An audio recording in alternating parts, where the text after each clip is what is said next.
Welcome to another episode of the Forum for the Marginalized. I'm your host, Sindisa Shengyang, and in this particular episode, we are bringing you one industry that has relentless issues with regards to marginalization, and that is the private security industry. In this particular segment of the Forum for the Marginalized, we looking at the challenges that are actually faced by most employers in the private security industry. And those employers, out of the 16,000 employers that are there, form the majority. And the issues that they do have started finding an expression when there was a conference that was put together by the Association of Private Security Owners of South Africa, where they invited the entire industry to actually now participate in terms of being able to look at the challenges that are faced by employers in the industry and how can they be collect resolve in terms of being able to find each other, but moreover, look at how you can be able to put mechanisms together in terms of finding ways on making the industry to have a conducive, enable environment for everyone that operates in it to compete fairly, without restrictions, without certain requirements that are manipulated from tender processes being put to the fore, and a whole lot of things that are happening in the industry where monopoly is downplayed, but monopoly is plaguing the industry into what you call fragmentation, infiltration, manipulation, and a whole lot more. And whilst this industry employs a whole lot of South Africans, it is plagued by a whole lot of challenges. And this episode is one of those where we start introducing certain things. If you haven't subscribed to this channel, please do so. Please click, please like. We are honored to serve you, and we hope that we can be able to, in this episode, highlight various challenges that are being faced by most employers in the industry. SIRA, the Private Security Industry Authority, will be the one that will be starting in this feature in terms of the most highlighted issues that found an expression within this particular conference that was hosted by TAPSOSA. Next to her is Mr. Jackson.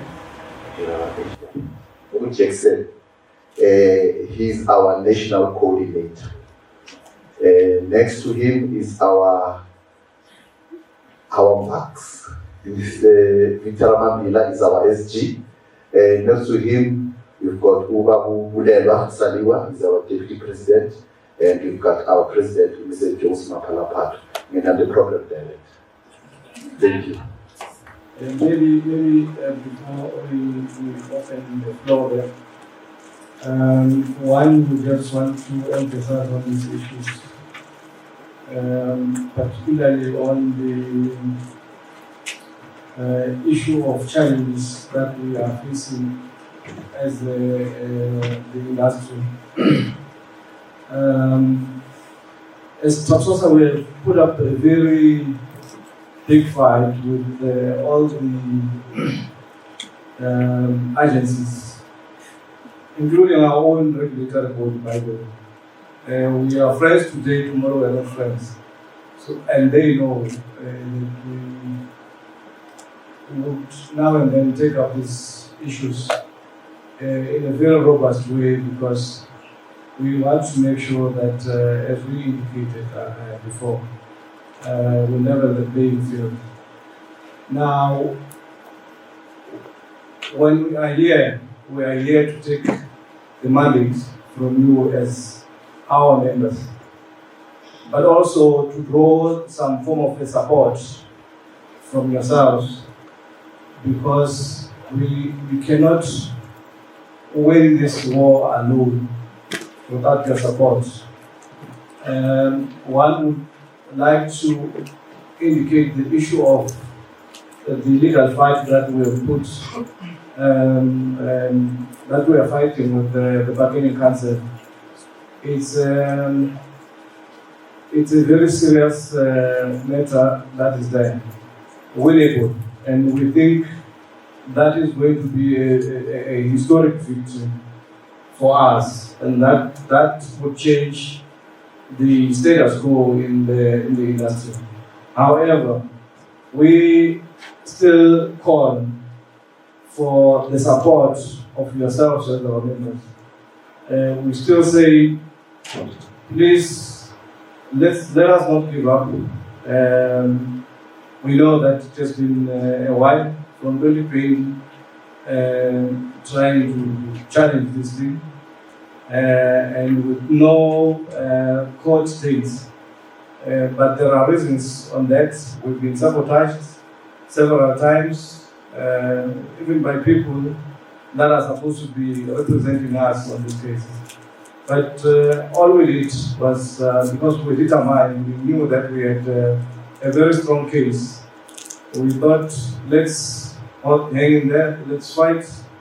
And we're almost there. We're almost towards the end of it. And we are very sure that we are going to win this one. Now, there is an issue of national treasury with tenders. Maybe one would also want to indicate that, as TAPSOSA, we fight with corruption as well, but also we also try and intervene when we realize that there is an issue of stifling of competition from the state entities or government departments. You would realize that we are the ones that exposed the 500 million debts at ESCOM, and we made a lot of noise about it, regardless of the people that were involved there, but we exposed it because we thought it is in our mandate to expose such things, because we thought, had it been any of our small companies here that would have been involved in such corruption, the owner of that company, I'm telling you by now, they would have been in prison. That company, the owners of that company are not in prison, but believe you me, as big as they are, one day, polite line. Because we are not letting go of that case. And that is the strength of us as TAPSOSA. So the main thing here, we are saying we are here today to take the money from you and also to ask for the support. So as we are opening here on the plenary, we are saying whatever the views and the opinions that are coming here, let them be the opinions and views that are aiming to further assist us in putting up a fight to ensure that the playing field is leveled on this industry. Thank you. Thank you very much. Because they are very matter, and it's just a pity that the CEO has left. Because for me, is that what is saying in essence is that everyone in this industry is just playing on this sector, but our regulator is doing nothing about it. So, and if you have employers feeling that way, where now we are supposed to be the regulator protecting, it becomes a problem. And I think it's something that really part of these discussions that we have is to deal with such things, because these are the things that on a daily basis you see them. You see a tender, you can have 20 tenders out, 20 departments, all of them have got whatever that they want. Where they got it, you don't know. Even lately these days, the tenders that are advertised, you can tell that this was not done by security, because things that it requires are not even related to security. And I understand what you are saying, that you might not have come here to discuss that, but it's going to be a song, although it's long, it's hard, while this thing was, I know that it's one of the things that are very, very, very crucial. Thank you, Chair. Leadership were engaged with Sarah on this matter.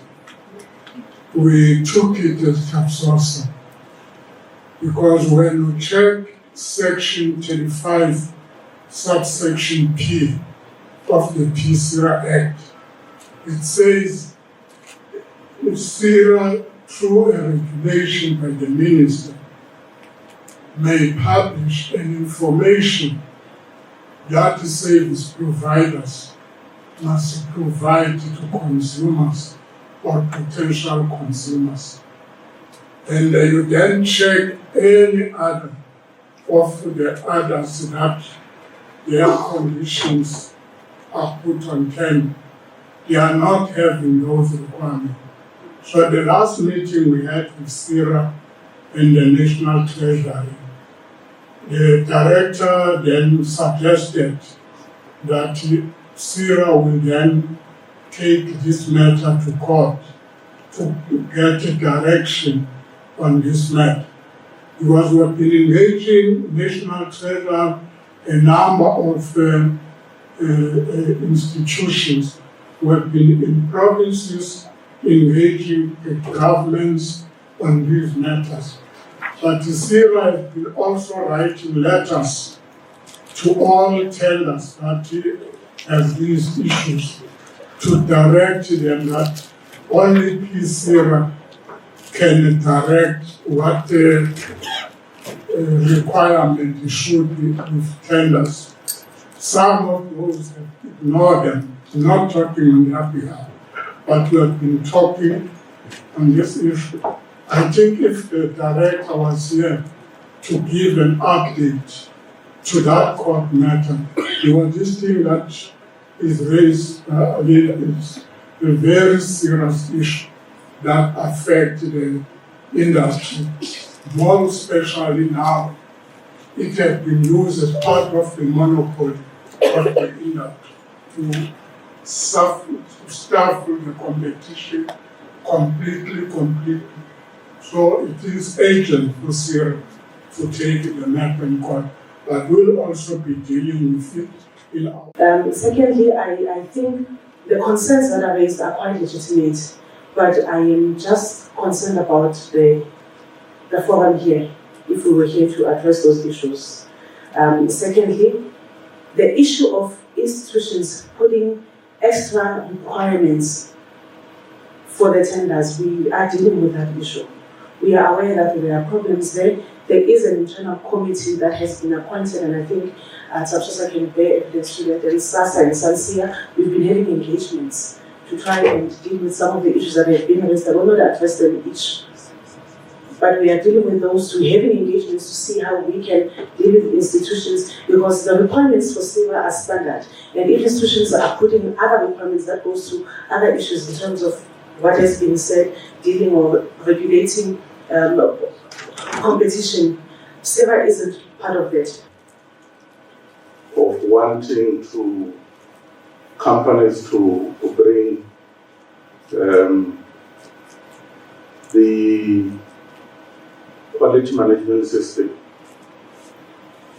which is not enforced, which is not part of the registration with the regulator. The associations that are preferred out there, and their requirements are being put on documents that are government aligned. I'm not really sure why PSSPF is quiet about that. We see documents having written, a sample Wits University documents was written that you must be a member of SASA. What does an association have to do with a tender? TAPSOSA is an association. Can this be a part of the requirement? We see institutions similar like Universal, they were present here. They are part of the tender documents currently. This is what is happening in the industry, and still I say nothing. And that's why we would think that these documents are designed to suit certain people in the industry. We cannot have a bargaining council that has control over the industry, because we are all not a member on that institution. And the issue of PSSPF sharing our information with the Bargaining Council without our consent, it's really very concerning. It must really be noted that it's really concerning that people can come to you as a regulator and you are government aligned and you release our information to our competitors. These are not people that are coming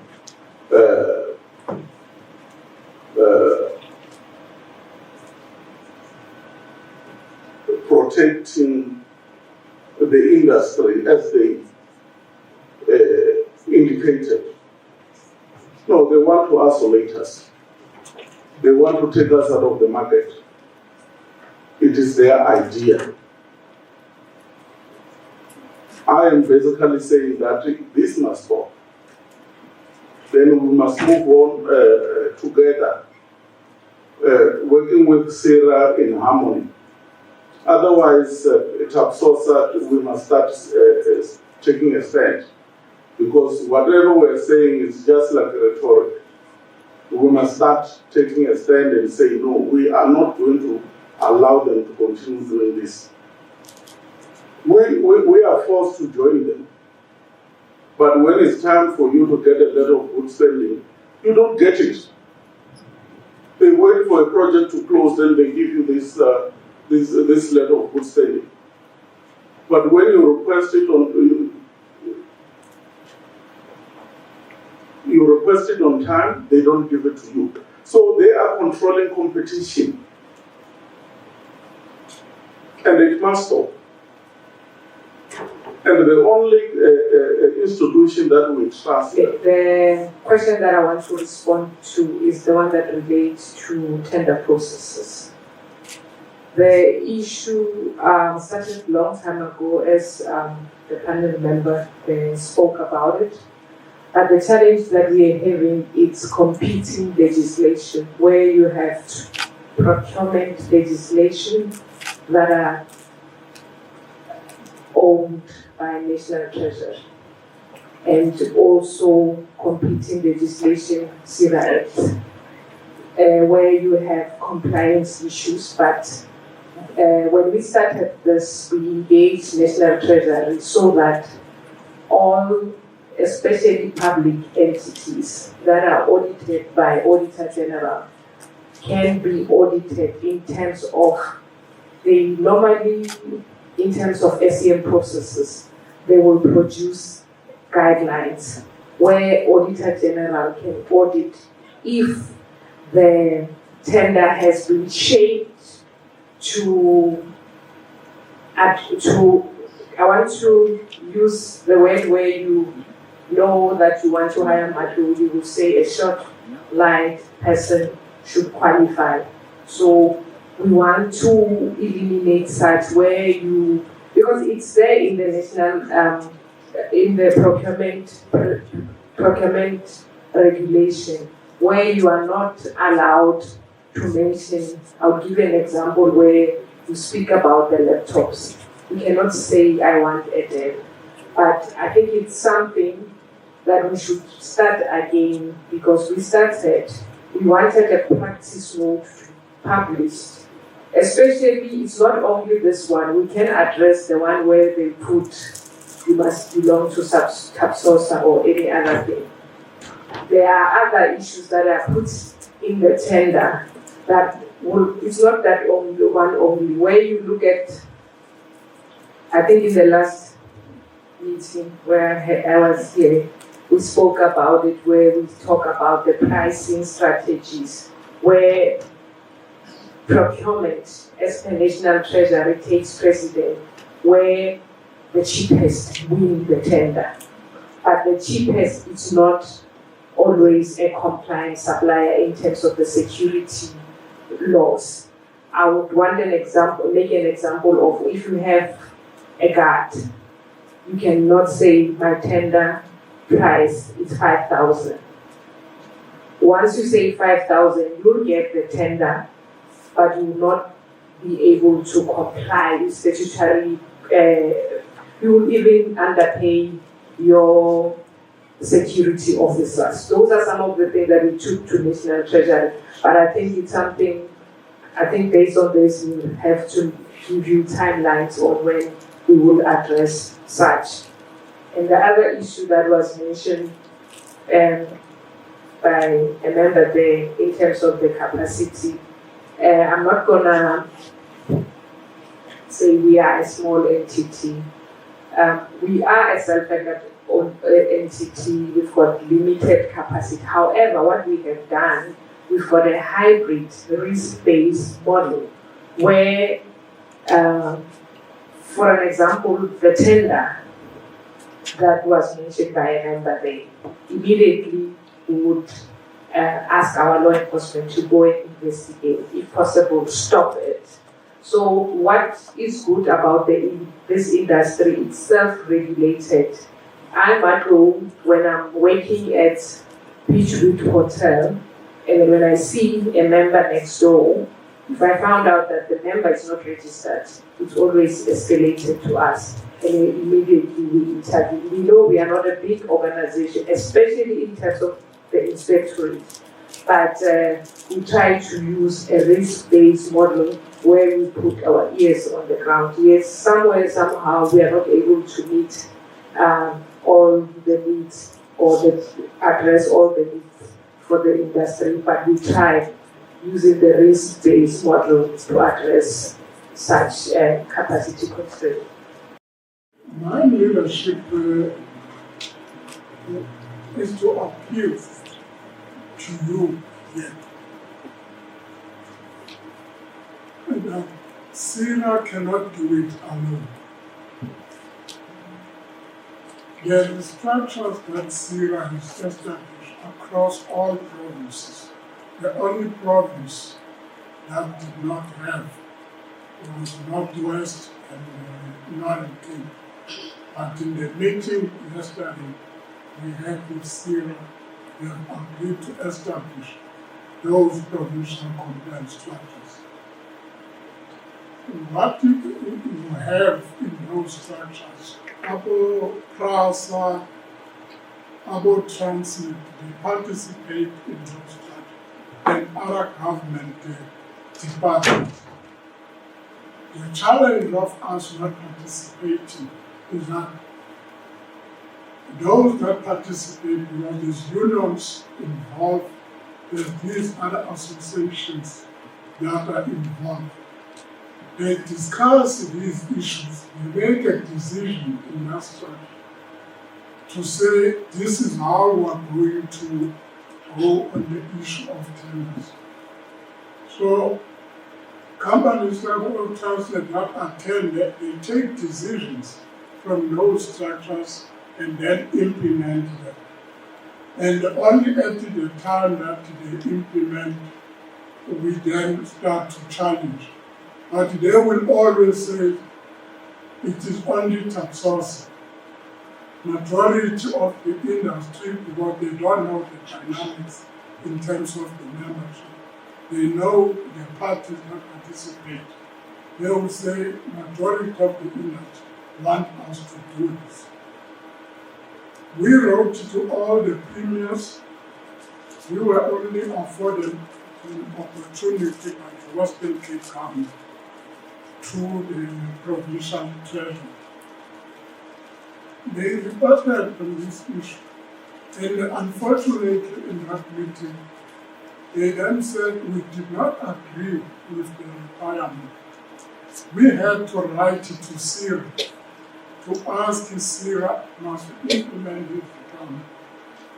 The person that was there then from Syria said yes.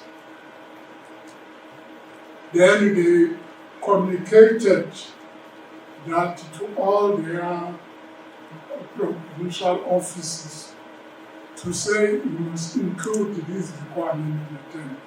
By the time then TAPSOSA arrives, it was already circulated, and the city of Cape Town and others, they have already received those instructions. That this, the instruction from PSSPF, when we took the matter with PSSPF, they suspended the person that gave this instruction. But was it enough? Because the damage is already been done. So it's because we are not participating, those that would get affected. I will use the for self-leadership, the attendance register. We extend the invite on our social media platform. It's called the Security Forum.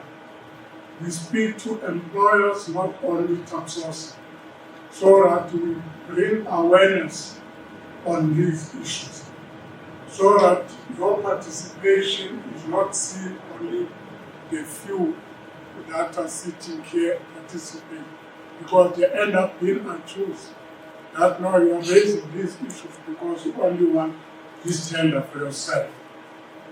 Just please participate. They are important, those structures, because that's where most of the decision get influenced. Also, TG, I just wanted to give some meat on the court case that we are having. The three key issues that were challenging, which PSSPF said they will not oppose the case, they will comply with the outcome. With that, we are saying the registration of the Bargaining Council was not done in a correct and appropriate manner. The first thing, if you can check the latest verification that was done in 2022, there's 182 employers that are participating in the Bargaining Council. There's 172 members of unions. As you then go to the SIRA data, the SIRA data says the 17,000 employers, 300. And then if you take 182 versus 17,000, that 182 members, companies, because those 17,000, they got a lot of member companies. And then you go to the employees. SIRA is sitting at 636,872 employees that are active. We're not talking about those that are employed by companies that do not want to be with SIRA, fly by nothing, active in terms of the SIRA data. But only 172, they make a decision for that 636,000. That cannot be fair in law. That is one of the challenges that people are dealing with. The second issue is to deal with Section 32, 2 subsection 3 of the Labour Relations Act. As it stands now, it says the Bargaining Council, once the minister receives the application from the Bargaining Council to extend to non-parties the collective agreement, the minister must extend. It does not set a process. Must the minister engage with those that are non-members? But the contradiction then says, for the collective agreement to apply, it must be by majority of the trade unions represented or the employers association represented. So if section 132, section 32 contradicted that, then you got a problem. Our view is that the minister did not have the legal authority to extend the collective agreement. We also look on the verification that these parties did give to the minister and to the register in 2018. They said the industry is employing 220,000 teams of security officers. But at that time, according to the SIRA statistics, there were 485,000. So the register did not apply his mind in establishing the Bargaining Council. It has used the TAPSOSA figure. It's not supposed to happen in that fashion. And there are 3 registers in the security industry that you can rely upon. Is the one from the UIF, which says there's 1.something million security officers. But the UIF, they explain that that as long a person was in the security industry, whether he has moved out or not, if he has not claimed the benefit, they would remain identified. SARS is the same, is 1.2. So the only reliable data is that of SIRA that you are supposed to have used. So those are the things who are challenging in the court case. Sometimes we get asked, what is the court case about? We are challenging the legality of the Bargaining Council and the authority of the minister to extend the collective agreement to non-parties because they don't reach the threshold to extend to non-parties. Thank you. And perhaps the companies that are actually here and the ones that are joining online, I encourage to see that there is proactive involvement, especially when it comes to the other leadership that are actually here, being able to input on issues that we need to take up as a collective. The issue that we do have is that we congregate here and we talk about these issues. And when we talk about these issues, it is with the intent of us being able to collectively resolve in terms of what is it that we need to do as a collective on the way forward. Because we cannot let the status quo remain as is. The leadership of Robert Marshall has just said that the intent is to make sure that there is no service provider that is seen as competing fairly in this particular industry and keep people out. And number of companies, small companies and medium enterprises have gone down simply because nobody is stepping up. We're all fighting in our own corners. Can we start now coming together and be able to have a stance as an industry to say what is it that we're going to do? When different departments are not paying, what are we going to do? When companies are victimized, what are we going to do? Most of you sitting here, you use a lot of legal expertise to fight your fight. And those legal expertise are coming out of your own pockets. But if we come together as a collective, you would find that there's no need for you to even employ lawyers to fight your fight. We can be able to actually do that on your behalf. but it is because we are not coming out and talking openly with regards to these issues. And when we avail ourselves to say we are here as an association to be able to assist, we get inputs, but we don't really get the direction from our members in terms of exactly what is it that we're going to be doing from here. You know, in our social media, there was also a view that we needed to actually go and march into these departments. There was also another view that we needed to be able to look at a whole lot of things that were advocated in that social media. And we need to be able to get to a point where we actually collectively resolve and raise our direction as marginalized employers. Because the more we can be able to have an expression through social media and not be able to actually have a collective resolve, the more we're not going to be able to find each other. Thank you, James.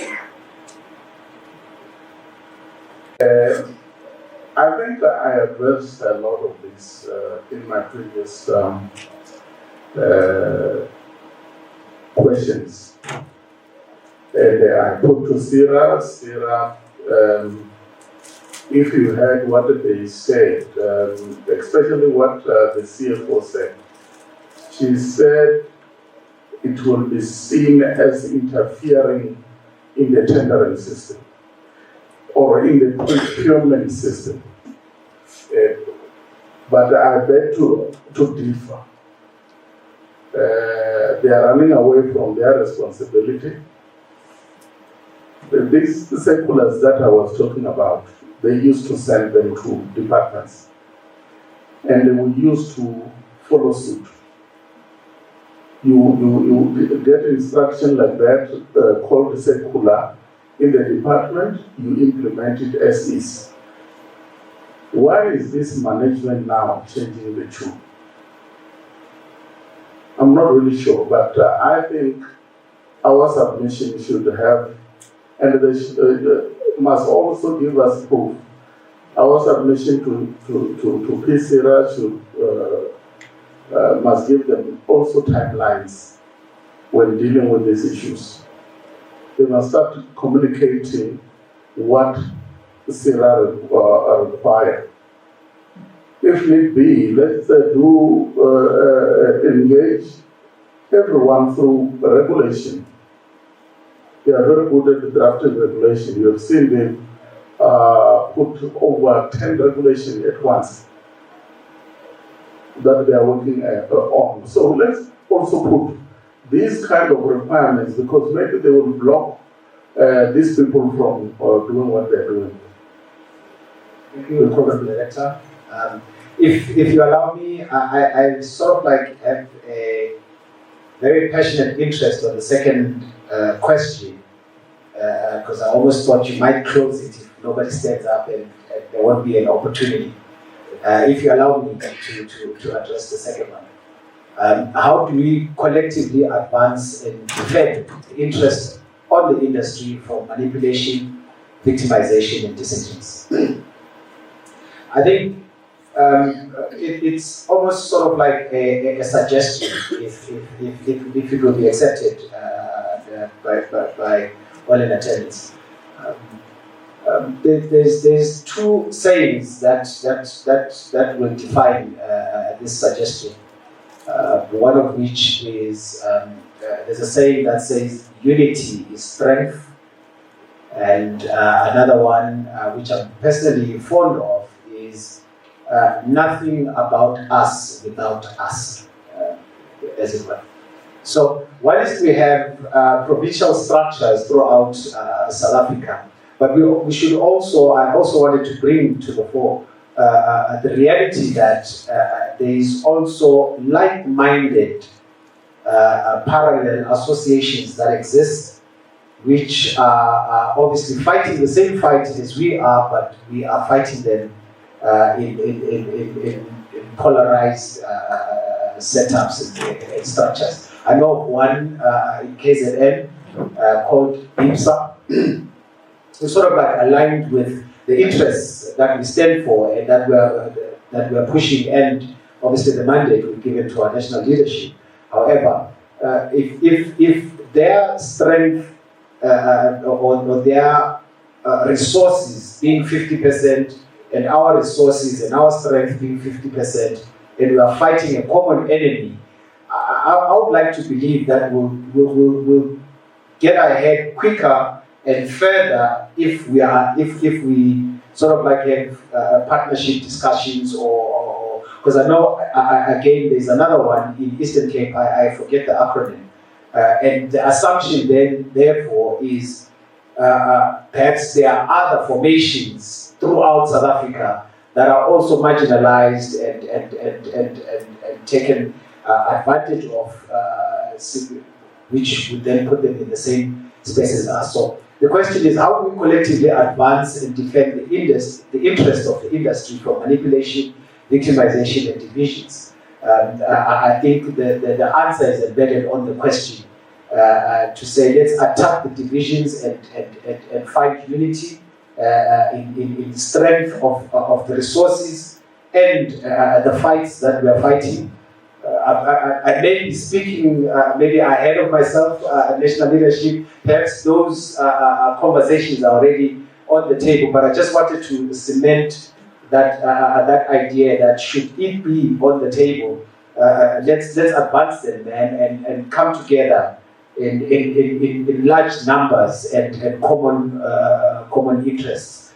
If we can identify more, the better. Director, mine is just a short one to the leadership of SASITA. There has been a bit of a concern, in fact it's a major concern, from the industry, in particular those that are providing firearms training from an accreditation perspective. And there is a view that there is a subjective accreditation process that is being undertaken in the industry, simply because the accreditation of firearms is not centralized to the SITA. We wanted to actually understand, as the custodian of such initiatives, that what is it that is SASITA doing in ensuring that there is centralization of training that is actually happening in the industry, because even the accreditation of firearms training should be centralized.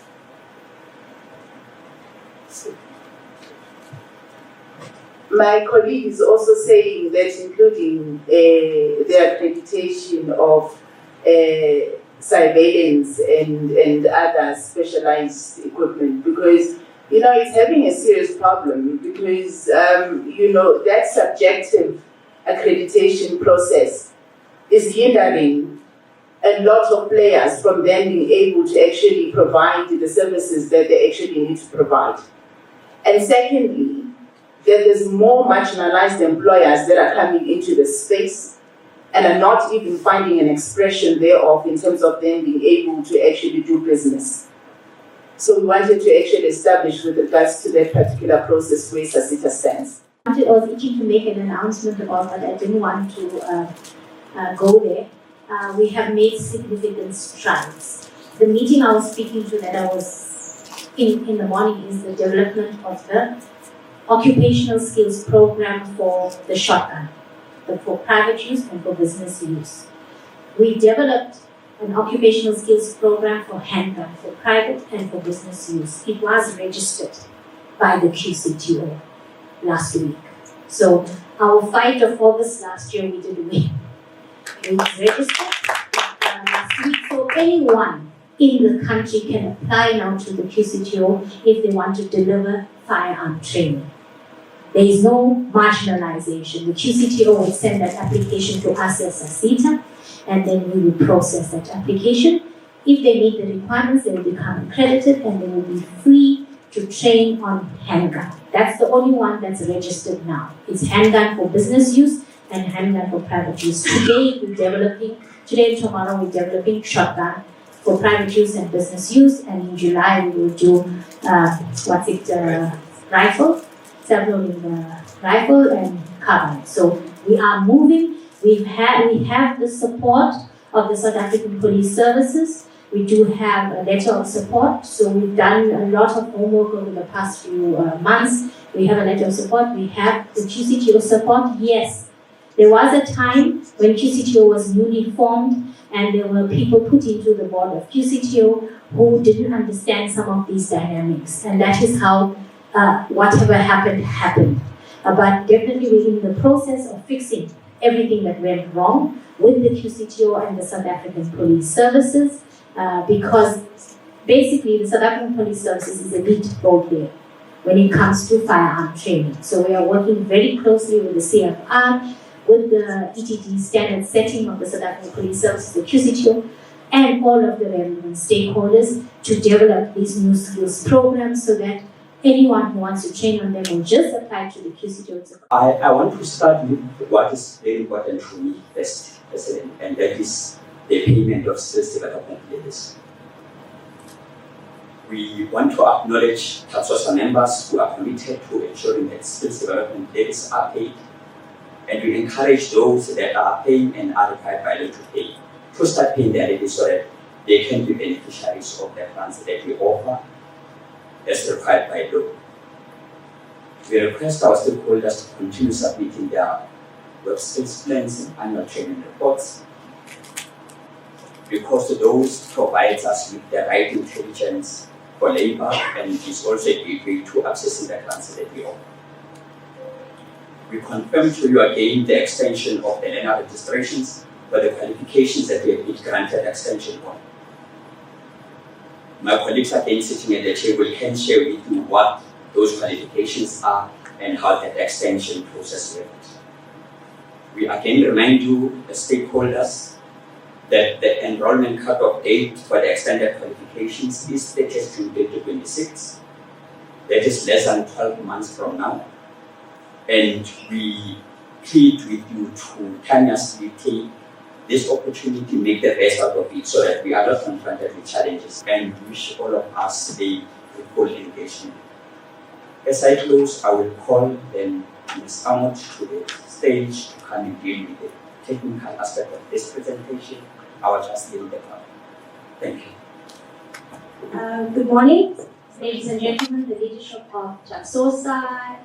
You are acknowledged, and I think all protocol is observed. It's good to see my colleagues on my left. I remember last year in August, I was with some of them in another session where we were fighting another fight together, and we did succeed. So SASITA and TAPSOSA comes a long way, and I think I want to just echo what our CFO has indicated, that it is indeed a pleasure for us as SASITA to be partners with TAPSOSA and to have been invited to this auspicious. I'm going to bore you, ladies and gentlemen. It's not often that SASITA gets to explain what our role in the country is, so I have two presentations. I'm going to try to go through them as quick as possible. I'm going to focus on SASITA's mandates, our relationship with the private security industry, our role in the private security industry, our learning interventions, and then I'm going to move on to education and training. Who is SASITA? The best way I think I can explain this is to quote from Tata Madiba, and to quote, "No country can really develop unless its citizens are educated," unquote, and that is where SASITA fits in. SASITA is one of the sector education and training authorities. We are established in terms of the Skills Development Act 1997 of 1998. We report to the Department of Higher Education Training. So it's something you really need to get involved in. Certainly, I will leave my details at the table outside, your mandatory grants as well as applying for the discretionary grants so that you can train. Now, when it comes to training, the training space has changed a bit. Previously, we had two councils. We have the control room officer, we have the peace officer. So now, all the old qualifications that we had, which is your general security officer's leadership, your what's it, specialist security officer, your close protector, all of those qualifications did expire. They expired in June 2024. However, the enrollment date on those qualifications are extended to June 2026. So please, colleagues, if you want people trained under the old regime, you basically have a year to enroll them and get them trained. After that, you'll have to implement the occupational qualifications, which I've spoken to. Now, the qualifications which are extended, they're on my slides, and like I said, I'm going to share the slides. I don't want to waste time. So you will get this information of the list of qualifications that are extended. They're also available on the SASITA website. These are the list of old qualifications that are extended. Now, if you want to apply to be an accredited service provider to offer any of these new occupational qualifications, you have to apply via the QCTO, and then that application will come to us as SASITA for processing, and we will process and make recommendations whether you can be accredited to offer the program. Manda is sitting outside and he'll give you more information about this. In fact, he has a link open to help people to show them how to go into that website. And he's waiting. I'm hoping that you will visit him during the tea time. But basically what you need is a quality management system. You need policies. You need to have governance and finance policies, human resources policies, training policies, assessment policies, certification policies, appeals policies, OHS policies, the OHS audit report that you normally get from the designated agent of the Department of Labour, your COVID-19 policy, your refunds policy. You must have ETD practitioners, that is trained people who can do classroom training and who can do assessment and moderation of training. If you want to register learners with the QCTO, you must make sure that you register them within 21 days of the learning starting. You need to provide learners' ID documents, highest qualifications, etc.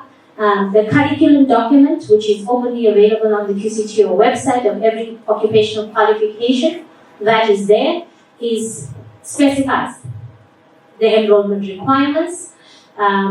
You must be able to enroll learners, and you can invite us to do orientation of learners. You won't print your own certificates. That is the new change in the regime. Traditionally, SASITA will print certificates, or if you don't even come to SASITA, you go and print your own certificates. That won't be allowed in the new occupational qualification regime. We at SASITA, we will administer an external exam. So it will be quite similar to your metric exam. We've run one exam thus far with the police, and we're having an exam session planned for the close protector qualification, because that's the first occupational qualification that the private security sector has implemented, the close protector or the bodyguard qualification. The exams is coming up now in December. So we administer the exams, we oversee the exams, we make sure that the learners who you say are competent, are indeed competent, and that they sit for the external exam at a venue that we will determine. And then if everything goes well, we will submit all the information to the QCTO, and then the learners will be certified by the QCTO. The process takes 21 days. Am I right, isn't it? For me, it's not a question, it's a compliment. TAPSOSA presentation covered almost all the challenges that we are facing as small businesses. And I would like to recommend TAPSOSA for the work that has been done, for taking all the other cases to courts. I think you're doing very well and you're going to the right direction. Thank you, Program Director. And thank you very much for keeping us warm on Scott Day with your unique way of presentation. Thank you. I wanted to thank to our President, the National Office Bearers, the National Executive Committee, the members of TAPSOSA, to employers, SIRA, SASITA, Universal, Women in Security, and all other participants. On behalf of the National Executive Committee, we thank you all for your invaluable contribution today to collectively resolve on the relentless challenges that we are confronted with. The event is a success because of your participation and contribution, so thank you. We wish to also once again thank SASITA for sponsoring this event and partnering with TAPSOSA. We wish to thank the leadership of SIRA, given that they're not here, for your time and participation and for giving us an audience in our continued course of professionalizing this industry and our call to end interference on regulation. We extend the same to SASITA for the role they play in transforming the industry and support of the programs of our organization. We also thank Universal for their participation and ability in assisting with the exemption process of the Bargaining Council and their continued partnership with TAPSOSA. As ANC, we thank our members and all participants for your constructive contribution, and your contribution will enrich the ANC and basically continue to drive the course of